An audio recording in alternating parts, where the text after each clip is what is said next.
Oh, well, right in front of me is ye old ThunderBucket, the trooper of the fleet.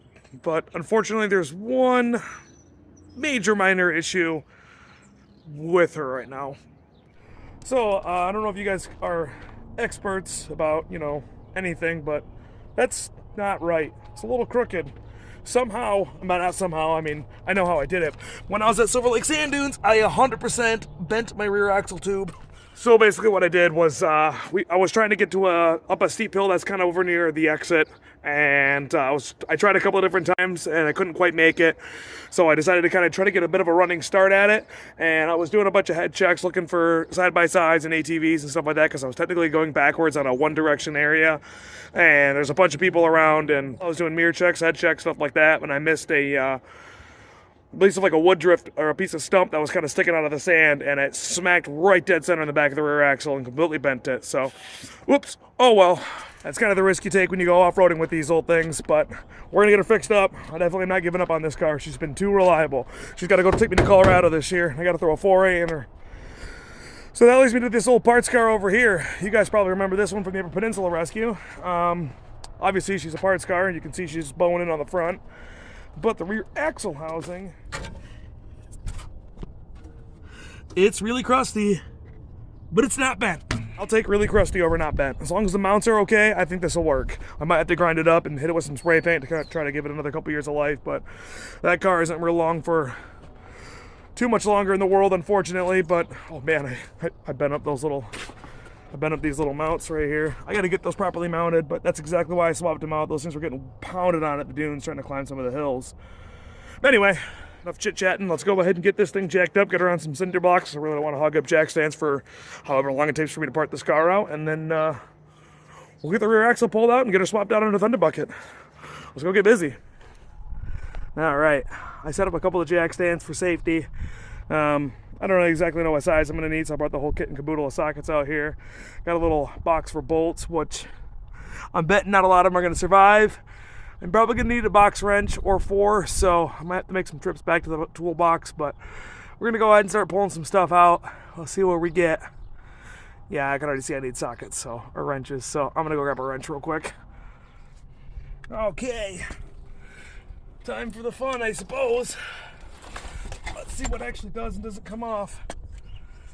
This is definitely a safety glasses moment. Oh boy, these are all so rusty. The lines I'm just gonna cut.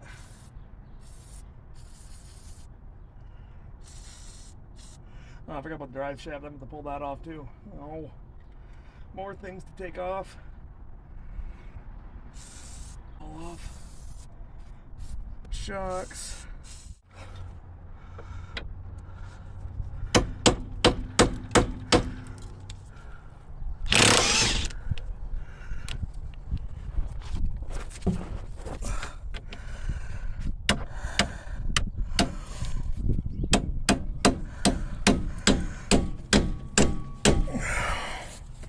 All right, let's give this a shot.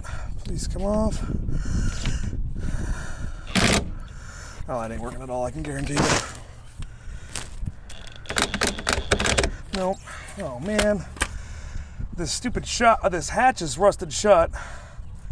Or at least messed up to where I can't get it off very easy, so I'm gonna have to find my way inside to get this stupid thing off. Oh, that's a bummer. I know it'll be easy to pull off once I gotta land on the ground, but I just don't really feel like dealing with it right now. So anyway, we'll pull the rest of these bars off.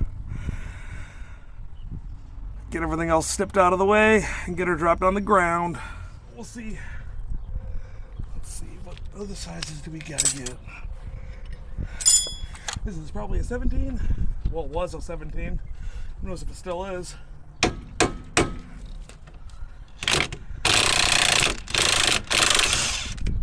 Oh wow. The threads underneath that look like brand new. Good old Toyotas. And the bushing even looks pretty nice.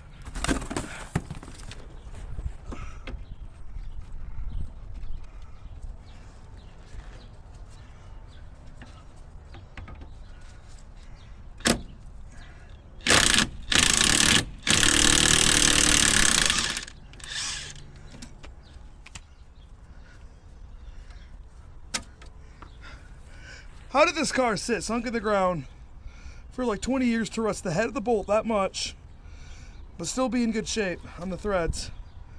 How did Toyota must have coated these things with some sort of something, zinc or some sort of science that's above my mental pay grade, because these are like coming out way well better than I thought they were going to.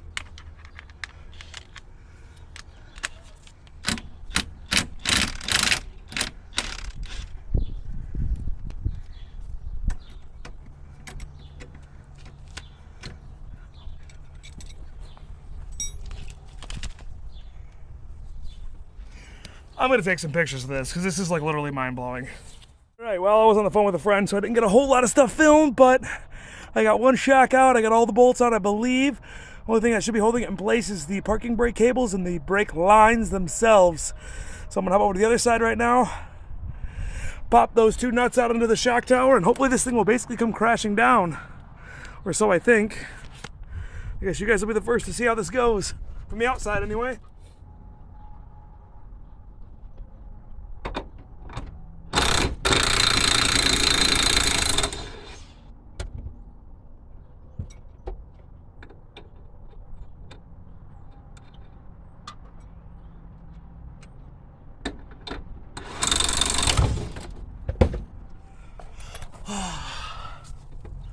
I think we're stuck in those mounts back over here. All right, I think the only thing we got really holding this thing up is the parking brake cable now.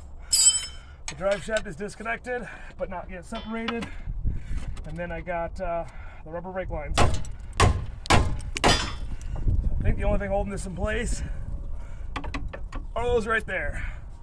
So,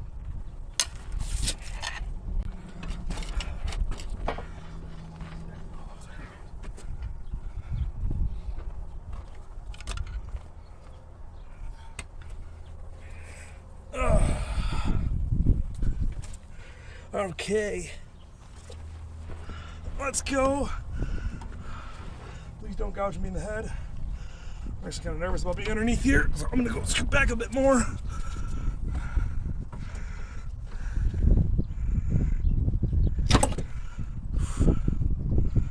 Last piece. I think that's it. All we gotta do is get those two separated. It looks like the drive shaft is already starting to split. So once I get those two trailing arms out of the body, we'll be good to go. Okay, well, a little bit of an update. It only took me about an hour, maybe an hour and a half to get this thing out of here. Well, she's out. It actually is in pretty good shape. It's not as rotted as I thought it was going to be. I very clearly got a pinion seal leaking. I'll change the pinion seal and send it, and if it leaks more, we'll take care of that later. But that's honestly not terrible. The bushings are pretty clapped, but that's to be expected. The bushings are probably clapped in that thing as well, so we're not gonna worry too much about it. I'm gonna go yank her into the garage right now. I guess I'll probably just start resealing it and cleaning it. Alrighty, well, got the axle dragged out here in the garage. I think I'm gonna go ahead and go knock out the brakes, wheel bearings, all that sort of fun stuff. All stuff I've done in previous videos, so I probably won't bore you to death with more repeated footage, so it's gonna be the same thing, only probably a little bit easier to see, but I gotta pull the shocks off of here and drain the fluid out, change the pinion, see all that sort of fun stuff. So I'm gonna knock that out, then we'll go on in the next video. We'll go ahead and get this thing pulled out of here and swapped out. So stay tuned for that, and I'll catch you guys in the next one. Adios.